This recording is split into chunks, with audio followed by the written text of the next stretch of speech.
All right, hello everyone. Welcome into the Iowa race reaction here.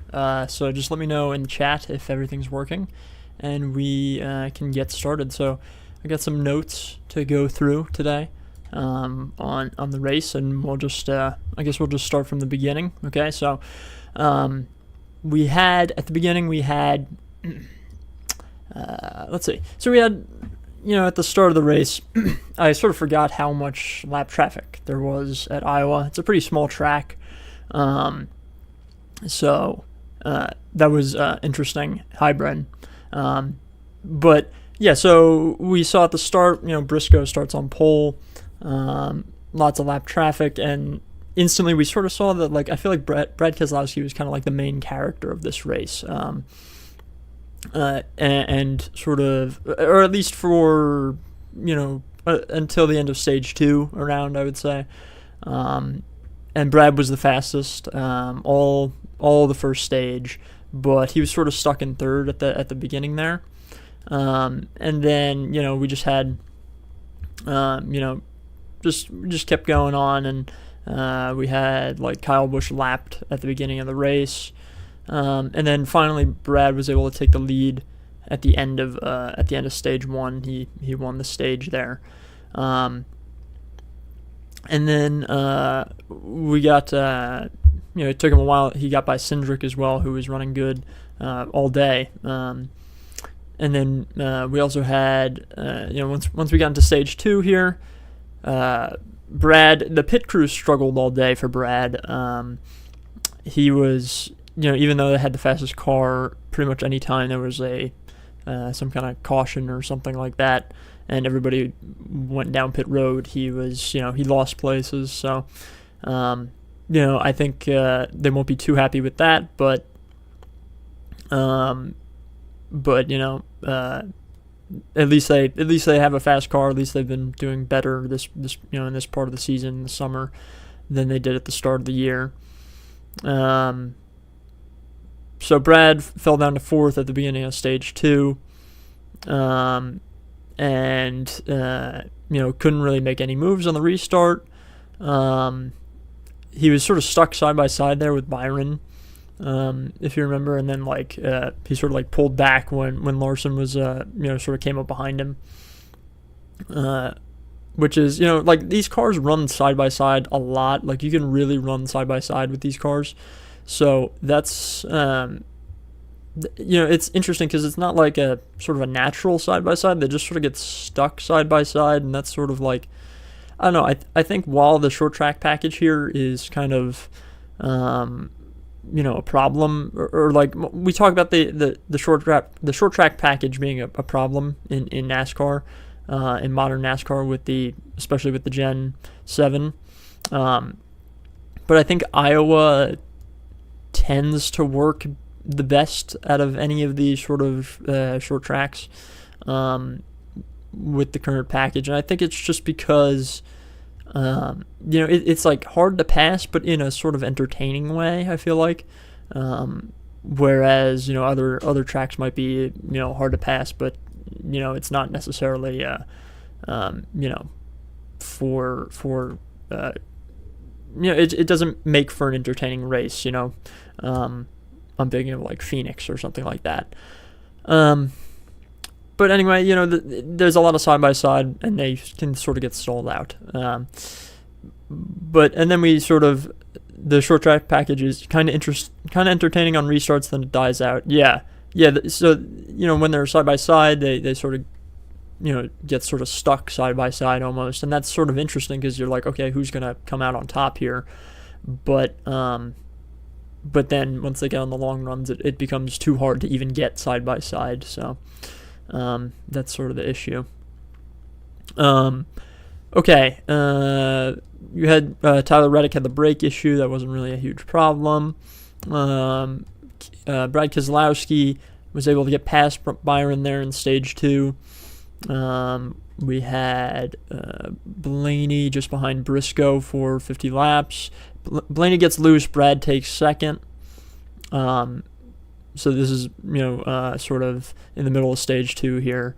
Brad was kind of still running up through the field. Blaney was struggling a little bit more because Brad's, definitely had the best car. And then we had green flag pit stop start in the middle of stage 2, with 70 laps to go in stage 2. That's when it was first Bubba Wallace trying to split the stage in half, but as we saw a few laps later into the race, things began to get a little bit chaotic there. After another 20 laps passed by there, we had the cautions, the wave of cautions started to come. So Briscoe pits from the lead 20 laps later, and then that's when the cautions started to come. So it started with the caution for SVG, where he just got loose into the corner on entry, and he backed into the wall, and that was the one that trapped a bunch of cars a lap down, which actually, looking back on it now, it's actually kind of funny because Byron was one of those cars that got trapped a lap down. So that was interesting there. And then, but so that, pretty much everybody who got pitted, who pitted before the SVG caution got trapped a lap down. And then Brad got the lead from there because he didn't pit, but he lost it to Blaney in the pit stops. And then we had, those cautions were annoying. It was really from the end, sort of like 50 to go in stage 2 to, halfway through the end of, halfway through stage 3 was just filled with caution after caution there. Brad gets the lead, loses it to Blaney in pit stops. Cody Ware spins a few laps after the restart, so that was the next one. And then there was a bunch of pits there after Cody Ware spun. Trying to finish with just one more stop was the plan at the time. They didn't know that there was going to be a bunch more cautions. Brad gets by Blaney on restart. Elliott bangs doors with Larson. Okay. Todd Gilliland gets loose, which that was the first Ty Dillon crash, first Ty Dillon caution. This is right at the end of stage 2, and then that's when you had some people stay out, some people pit before the stage end. Byron pitted before the stage end, and I believe Brad stayed out there, and that's how he ended up winning stage 2. Okay. We had Kyle Larson nearly wrecking at the end of stage 2. I don't remember which. So that was when he got really sideways. But then Lee Diffie on the broadcast was really focused on Kyle Busch because he made he made 3 passes there. So that was that was a pretty impressive moment from Kyle Busch, which that's what we like to see from Kyle Busch. Hopefully there's more of that and less of the the practice crashes in the future. And then Hocevar tagged and spins from the top of 3 wide.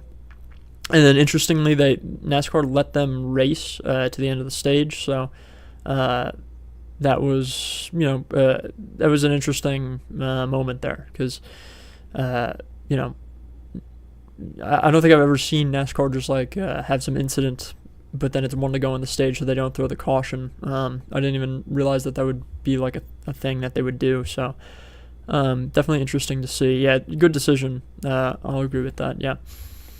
Okay, and then we got into stage 3, and we had on the restart we had Denny spinning. Just too many cars there. It was 4 wide, I think, something like that. So yeah, and then we had more pit stops after that. And at this point, I sort of stopped keeping track of who was pitting because there was just so many strategies, and this is a big thing, where it's the amount of strategies, especially that the next gen car sort of allows for, is quite remarkable. There's because especially because the tire wear is lesser. It would be. You typically either get tire wear or strategy. It's sort of like a trade-off in NASCAR, and so the next gen car, with it not having a ton of tire wear, you get a lot of strategy, which is of course pretty interesting. But it also is it takes away a little bit of the driver's skill, and then also the strategy isn't like, okay, who comes up with the best strategy. A lot of the time the strategy is just like, how do the cautions fall in to help certain drivers. So and then how do people do on restarts, which I guess the drivers still can control, but in terms of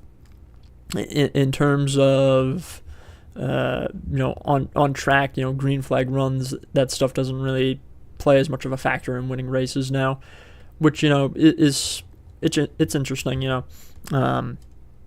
and definitely with the way that the next gen runs and stuff, it's just like you got to have the right strategy, and sometimes it's luck based with the way the cautions fall, but it's still still interesting. And it makes for a lot of different drivers who are in the mix when you have a ton of different strategies. So that is definitely entertaining to follow, especially when it's like so much that you're kind of overwhelmed. Then it becomes like pretty interesting, pretty entertaining, and then we had Hocevar get loose, and then he tagged Zane Smith, who spun backwards into the wall. And that one was, I'm sure, I think they even mentioned it on the broadcast that it's like people are going to, do the Hocevar thing, where he's like sort of reckless or over aggressive. But they mentioned on the broadcast, like, no, it was just a mistake from Hocevar there. So, probably not the biggest of deals there, in my opinion, the way I see it there. But then I saw on Twitter there was a clip. I'm not 100% sure, but it looked like Zane Smith tried to wreck Hocevar sort of in revenge there, but he didn't really. He wasn't really successful. So that was interesting there. Which again, Hocevar, not really a big deal, just a mistake there. So, I wouldn't. I'm not really on Team Zane Smith there trying to wreck him. So that was an interesting one. Yeah, I like Hurricane Hocevar. That's good. I think Mr. Excitement is still better, in my opinion. I don't know, it just sounds cooler. Okay. So, and then after we had the Hocevar Smith thing, that's when Brad decided to pit from the lead. And it was partly because he didn't have the full tank. So, that was an interesting one. I think at the end of the day, I don't think the full tank thing affected the outcome of the race for Brad, even if they filled it up fully. I don't think he was on the winning strategy there. So,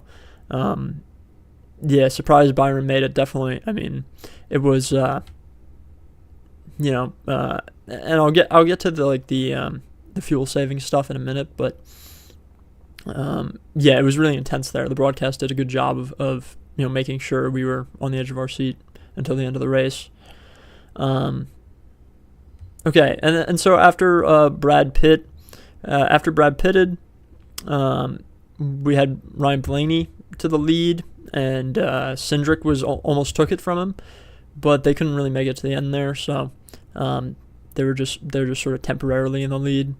And then we had the Briscoe into Jones caution, and then there was at that point there was a lot of full screen commercials sucked. Yeah, we sort of got spoiled with all the races on Fox, not FS1, but all the races on Fox, Prime, and TNT all had all used side by side commercials for green flags. So this was the first race since last season, or since we had races on FS1 to have like full screen green flag commercials, which is frustrating, but I still think NBC is really good. So I would prefer, I still prefer an NBC race with full screen commercials over a Fox race that doesn't have full screen commercials, in my opinion. Okay, and then so hi Herbst fan. Okay, so Briscoe into Jones spins him out. We had a lot of pitters after that, including Blaney. So Blaney pitted at that point. And then at that point, that's when we had the Briscoe into Reddick into Bell crash thing. and then there was the 45 and the 20 who spun. And then we had another caution, this time for Ty Dillon again. And then let me pull up the rest of the notes here. So now we're at like 70 to go here, and this is like when the cautions are about to stop coming in. It was the Todd Gilliland window falling out caution, and then that was the last caution of the race, and it sort of worked its way out to Byron was leading, and we were all asking, can he make it on fuel, right? And if not, at first it seemed like Bowman was in sort of position there because he had like the fresh tires, you could make it, but he sort of ended up drifting back, and then it seemed like Priest maybe could be that guy. And then he ended up drifting back as well. And then this is like when we realized that, okay, Brad still might have the fastest car, so he started driving up. He drives up to third, and he's catching Briscoe. We were seeing, like, we were watching the interval, trying to see if he's gonna make it, and he can't get by Briscoe. It was pretty intense there at the end. Byron was being told by his team over and over to back up, which is pretty. I like when the broadcast splices in the team radio, telling, basically like begging the driver to slow down, to stop pushing, and save fuel or whatever, because it really makes you feel like you're on edge there, even though I feel like one of the sort of little complaints I have with NASCAR over recent years is that they use the SMT data in the race, which makes it so that they can it makes it so that they know how much fuel they have left, which is like, that sounds like, okay, like you probably should know how much fuel you have left, but for the sake of the fans, it's a little bit less intriguing, because like back when I started watching, you would have those races like Pocono in 2015, where it would just be the leader runs out of gas, and then the guy who takes the lead runs out of gas, and then the guy who takes the lead from him runs out of gas, because nobody knew how much fuel they had left, right? Or how much fuel they were even burning, right? So I think that would be more interesting. I think that would be a good rule, especially with how much fuel saving the next gen car does, or like drivers have to do in the next gen car. I think it would be pretty interesting if we had just get rid of the SMT data and just let it sort of be a free for all once again, because I think you would see a lot of cars running out of gas in a race like this, and it would just make it way more entertaining. So that's sort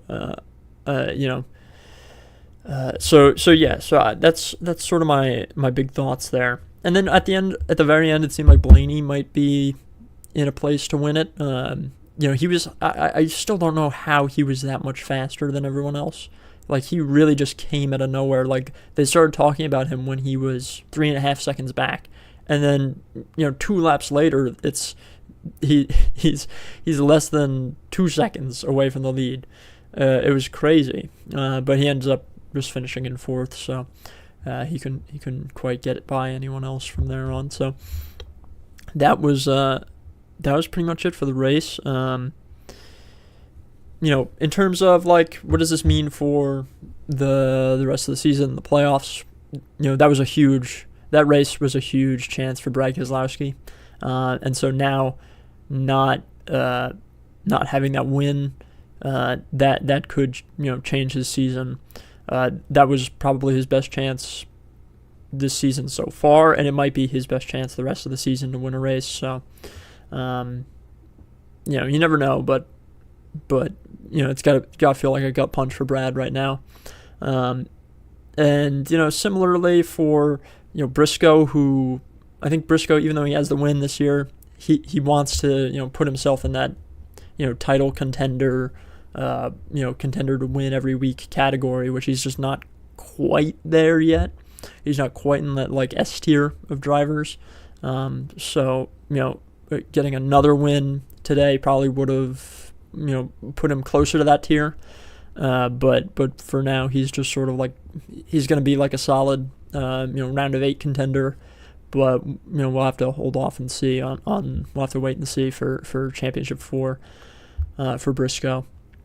And then another guy who, I'm not sure where he finished, might have been like 5th or something, was Priest. Priest probably could have won, but he still had a good day of points, which is definitely needed from him.